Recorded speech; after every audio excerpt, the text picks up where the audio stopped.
Godspeed to the city streets. We began to feel the fire. We rise like tall buildings as the chemicals they take us higher. The night's young and it's just begun as she puts her hand in mine.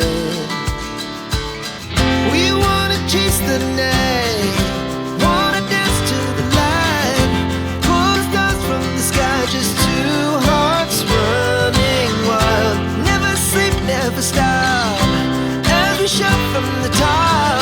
We're gonna be two hearts running wild.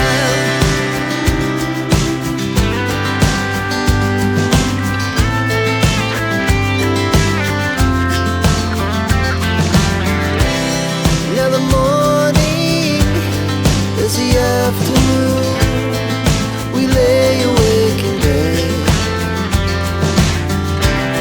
The laughs so loud as the hours pass. We're gonna do it all again.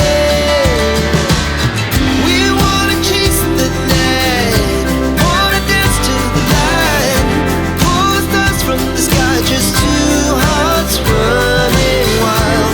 Never sleep, never stop, as we shout from the top. We're gonna be, we're gonna be two hearts running wild.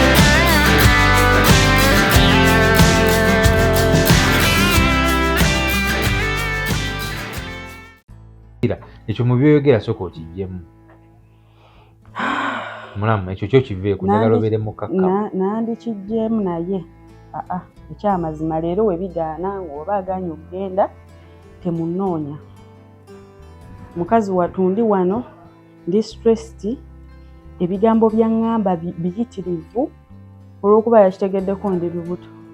Kati yaŋŋambye simanyanga era olowooza ogenda kuzaala golodi, simanya g'ogenda okuzaala bingi pulezidenti. Nze ne binkanga era we abanga tagenda leero oba enkya. Leka amawulire ag'essanyu tetugateekako ga nnaku. Oli lubuto. Ne lubuto mulamu. Embanga tannaba kunkubira ku ssimu kuntegeeza. Aleka abadde tannabafuna budde. Omanyi kati ennaku zino namufuula bbize mutuma kino mutuma kiri. Mulamu kolika. Ate kati amawulire gompadde ga ssanyu wategedde gyenda mwaluba mulenzi. Sinnaba bulungi naye gye bujja musa. Mulamu oluddewo tulina okwetegeka okweseetinga ebintu. Siruddeewo naawe. Olina omumanyirawo mpozi nga bbanga terinatuuka. Bbanga terinabatuuka kuba twadde twakyogeddeko era tugenda mu ddwaliro. Kati mulamu aga amawulire ga ssanyu nnyo tugateekako gali ga nnaku. Faka tulina kubanga weeraliikirira. Shiya nga lwaki seeraliikirira ku bigambo bye yaŋŋamba? Okulekerawo okweraliikirira ng'atambudde n'agenda. Omuntu atalina lubuto alemesa ate ate ali olubuto agenda ozzaala. Gomaye ebbanga lyamaze wano nga ye talufuna. Gw'omanyi obusungu bwawulira okuba ng'abadde talufuna. Byamaanyi ffe bitukwatako gwe olufunye. Kati essaawa zino gwe baana baliwo. Osaagana abakazi gwe mulamu. Gwe tofaayo nze ngenda bihandoolinga kasita wendi sagala weeraliikirira.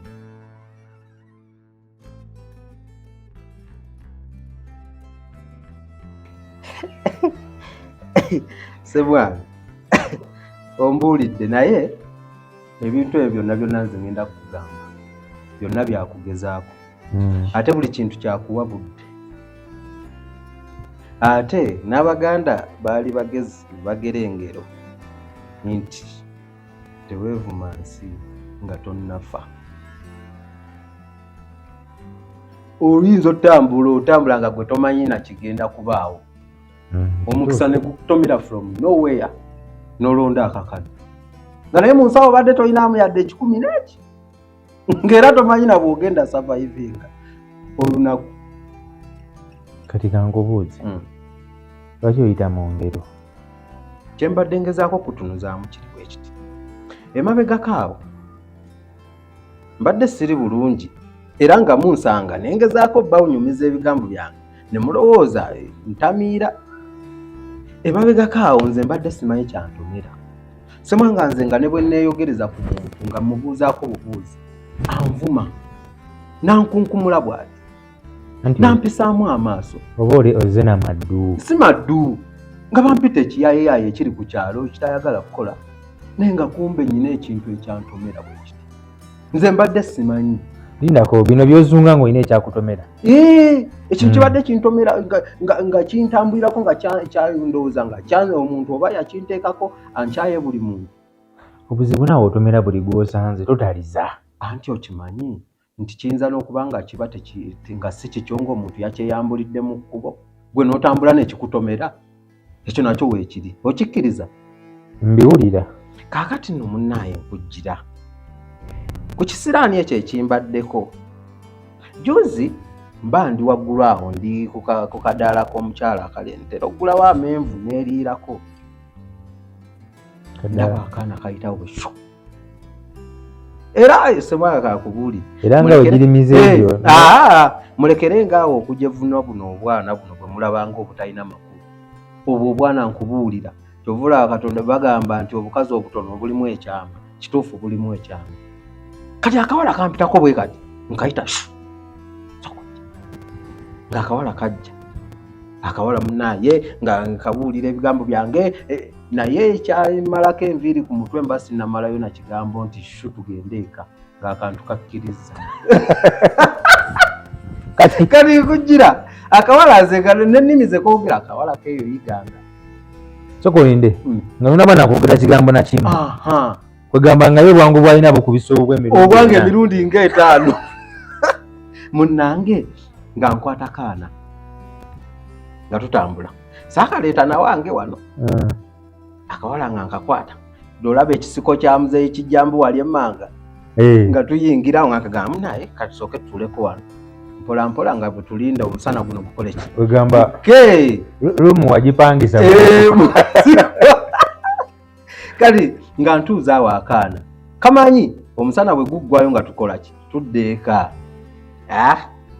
okutuula wansi nga emikono giyisiŋŋanye ate awo twavaawo nga kiggweeraawo ng'akawala kagenda kumbe ntodde ku mikisa ntutteko buli kimu ekyali kyanyambala kyasigalawo mu kisiko kya muzeeyi kijjambu oba wakirekera ye simanyi naye kiriika kati bw'omira eddagala nga lisigaza obulwadde eddagala liwonya bulwadde kati omukisa gwe kanteekako gwajjawo kiri ekisiraani akawala ako nkanoonya nakati kawala kyako jozi kasoga nze simanyi gye kabeera naawe kuno nkugambye lwe nakafuna lwe nakola ebyange lwe kagenda kati naye kangubuuze abaana b'otomera otyo ne sipiidi gyegambe gye mwakozesezza kansubire weekuuma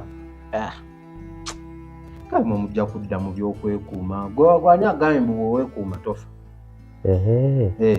mbadde sikamanyako bya just ebintu by'abazungu era bw'oba wakufa oba ojja kufa kitegedde omuntu kyogaba towulyako omuntu mbu yeekoonye n'agwa era aba yagize genda mu maaso sebo kaakati akawala ako nga munnaawe bweruti naye okuva ku olwo buli kimu kyeggula nze munnange ennaku ezira mbadde ndiira ku nsiko landiroodi wange wano ng'akayumba yakateekako kufulu nga ya alamu oba wakati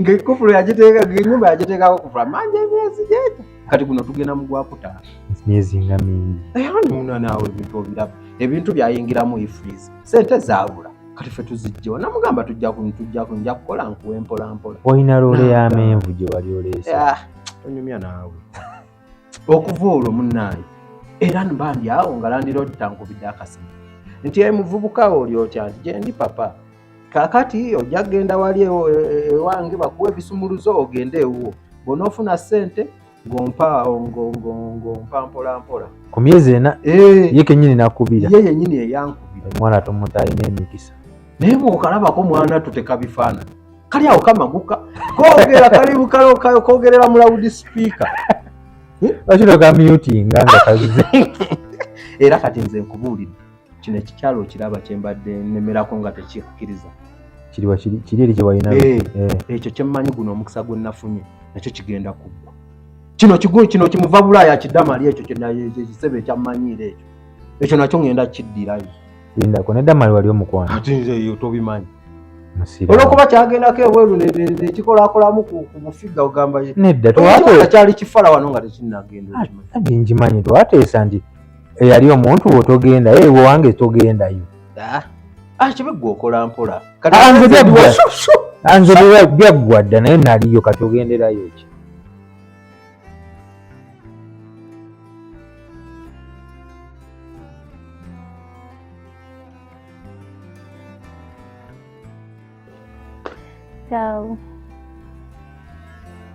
njogera nga atalina manyo ndaba olinga omubikire.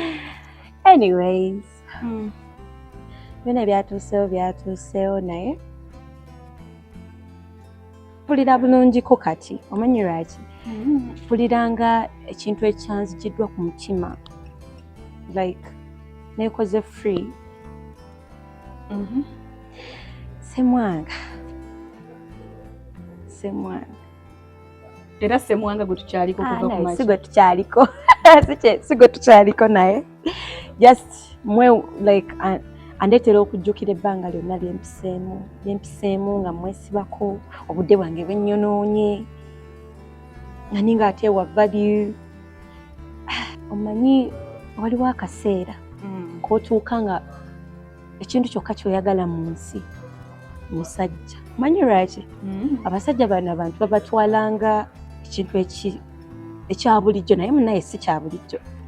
Omusajja ye muntu asobola okujja mu kiwubalo damali n'okyakinzijamu yajja okujja kukoneko nga tolina ssente akukoneka gambe bebi oli bulungi kikumale bumazi yadde nga toziyina akubire kagamba oli bulungi mukwano kikumale munaye mba ntambula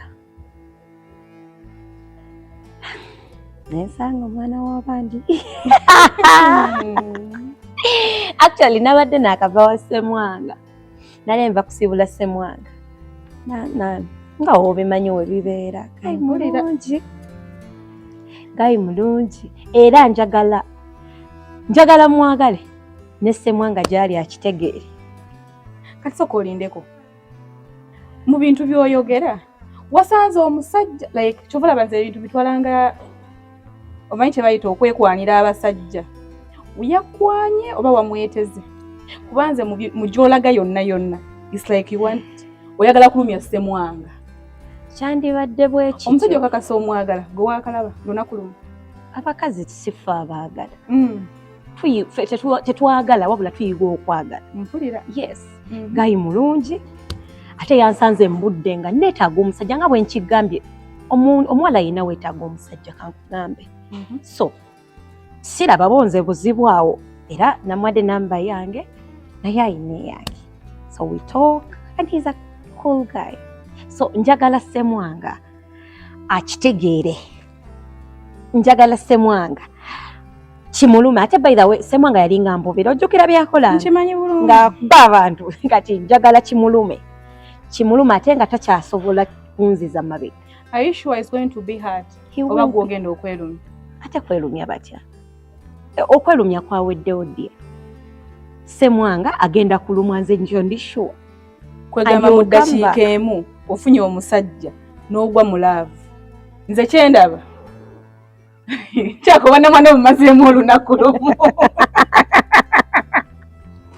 obona mwandu bwa lunaku lumu n'ogwirawo mu laavu kati olina bebe laavu bagiteekako obudde nti olina gigwamu mu budde bwe buti n'ogivaamu no please tewali budde bwakonoona oyulidde nze nziraawo neekube kiki bakiyita batya neekuba ennaku ate oba Ssemwanga neekubagiza ekimala obudde bwe mumaliddeko yes it is his time to shine in pain.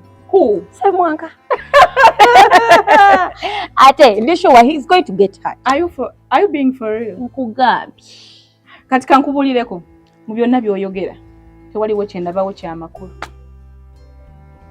I swear. Asoko lindeko mama omusajja omulema gw'obadde oŋŋamba okunfunira yowa amakulu goyina. Ye yandadde w'amakulu kubanga twali tumukufunira mweteeketeeke mwemanye mweyagale. Kweteekateeka biki? Ne kati oyo gw'osanze obusanzi mbw'ogudde mulaavu era omwagala nnyo yogere I'll learn to love him and he's a cute guy, he's a cool guy. Asinga Ssemwanga ebintu bingi. Eddakiika eyo. Ye kati njagala Ssemwanga akiwulire ate nga ajja kiwulira. Oli ku Emirates. Maati wange, Maati wa Victor. Ani otya? Ani Maati wo? Igwe. Obadde ombuzeeko. Okimanyi nagenda nawali eriwe nakusanga kuliri ekkubo. Nenkulinda olunaku lulamba nga sikulabako. Ngamba omumbejja wange yaddawa. Matirida wange munoonya simulabako. Mama obaddewa. Nja kuba omuntu wabaawo abadde akusumbuwasumbuwa. Kuba omuntu w'ebikonde. Soko olinga. Okobye embuki? Nja kuba omuntu. Iwe ojja kuba omuntu? Kuggwe ntabuka. Iwe gwe nali ndi kugoba bugobe kulule nga ndi kubinga bubinga emisinde ng'oli kulumuka oti kyobwene tokibonangako. Oti ndina ekiyaka kye nali nakyo tokibonangako. Mukwano. Ogamba Lulyeri nawe nagamba nnyina bye nali nziruka okwasaganya. Luliddi. Luli lwe twegobaagobaawo. Neera gwali mukwano.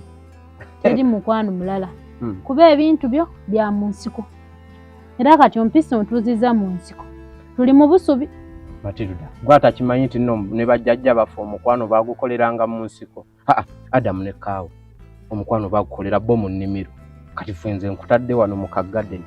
Mu kagadeni. Obusubi obulungi obwo. Owaye mu kagadeni. Kakasaawe baakasaawe. Nkubonekera okufaanana Eva. Nti ndi Waira. Mukwano woba oli Waira mbizira mu bintu olemu.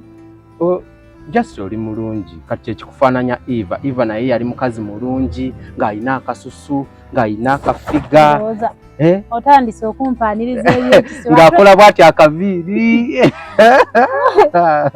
Matilda wange ate Idi Victor otandika ebintu ebyo ntoola ku mulamu. Anyway mbadde nkunoonya. Mbuki Matilda tomanyi kyonkolera ekyaki kakati nina omulimu waliwo omulimu gwe banyina contract gye ngenda osayininga ya sente nyingi. Waayo olina contract oyikwenda okusayininga olingaako bati ninza ajja okuwa omulimu. Anti sooka owulirize. Nzira sente. Victor obaidde kunona sente ze nzira sente. Ekibi gwe tompuliriza. Wulira waliwo abagagga abagenda okumpa contract. Kati bampise ngende nsayininga ebipapula. Ndowooza bakoba ati oyo ajja okusayiningisa ekipapula. Mwaninaze? Matilda, wuliriza. Olingaako nti mwaninaze. Waidde kubita ate mu mwanina nfuna omulimu gwa bwereere. Nzirayo mwaninaze eyo. Nekirala nagamba bo tuba twogera nze olwo olulimi sirutegeera nnyo. Yogerako mu Luganda. Okyuseemu. Kale, onaakola ebinsanisa. Buli byakulema. Kati kye mbadde nkunnyonnyola. Abagagga bano bampise ngende nsayininga essente. Okitegeera naye nalowoozezzaamu awo ne ŋŋamba sisobola genda mu ddiiru eno nga simaze kulaba mukazi wange ow'omukisa. Ogambye ki? Matilda oyina emikisa egijjuza Uganda eno. Ekyo si kyenjagala. Saagala ekyo. Kati kankubulire. Waliwo kiri ky'ogambye empisaani. Bannaye omukyala wange ow'emikisa. Kankubulire okimanyi okuva lwe nali naawe okuva olwo olunaku naakakola ddiiru zitaka wansi wa 10. Buli wengenda nga batiikinga buli gwenfuna nga atiikinga bwati nsasula anti kati kyengenda okusasula kati nensalawo anti Victor Linda ensasula eba ya bigwo kyekyo kyennyini Matilda oli mu ansa okutiza yabigwo naye Victor kakati nensalawo nti sobola genda kusayininga ddiiru eno nga simaze kubeera naawe kubeera nange kati nompasa and ye process by process. Atonsambya process luli byakulema nawe okimanyi tomalaako. Luli byakulema ngamba process by process. Process by process kyogenda okukola nga luli byakulema wantwala mu nsiko. Matilda kangende ndowooza. Oba wali tokyajinze. Enkudi yakulema. Teweerabira yakulema. Ndowooza waliwo process gye wali obuuse. Ngambe bwentyo. Lwaki naawe lwaki oyinjogere kati singa abantu babayitawo wano eno ne bakuwulira ntisibakoola gagamba ago nze ndibbaawo mpa ku kitiibwa Matilda. Kati luli we nakugoba lwaki tewajjukira nti waliwo omuntu asobola okulaba ng'odduka omukazi. Anti kati wulira kye nkugamba nze mbadde ngamba engeri gye ŋŋenda enkya mu basajja bano kati mbadde nkusaba leero oyiteko ewaka. Nze tombuzaabuza bintu bye bya kisiru. Nze siddamu mukwano gwambwa. Kati kyenkusuubiza leero nkutwala mu kalina. I swear tugenda mu kalina waggulu owasemba. Ate kankubulye kati kalina yaffe bagikola wansi ng'eriko sepulingi. Kati singa abantu baba batandise ekintu ekyo eba ekola bweti. Ng'ekola bweti ng'owulira ng'ali mu nnyonyi. Kati Matilda ekyo kye tugenda okukola. Naye era tomalaako gwe kimanyi naawe. Anti kaakati ojjukira luli eri. Omusana gwali mungi, enkuba ng'etonnya, kati awo ebintu byonna byonna byambuzaabuza nga ne ssente siinaamu bulungi, naye leero ndi kwalaali. Victor, nze singa tebadde kalina sandikkiriza. Kye nkugamba leero gwe beera kwalaali. Paka kandeezi zimala kuzikira. Victor, gwe kimanyi tosobola. Nze nkubuulidde kando bbiri zitazikira sivaayo. Luli era lwali lwebityo nze neneesonga zenna n'embeera nga zenna manyi kintu kigenda kubeera oke. Naye Victor ebintu byo. Matilda, emikisa egyo gyonna wagijjawa? Nze sijja bigamba. Ngambaako kuba mu butuufu ebyaddala nali nasibibwa. N'oba nakitomererawo ekintu ekyo. Never sleep, never stop.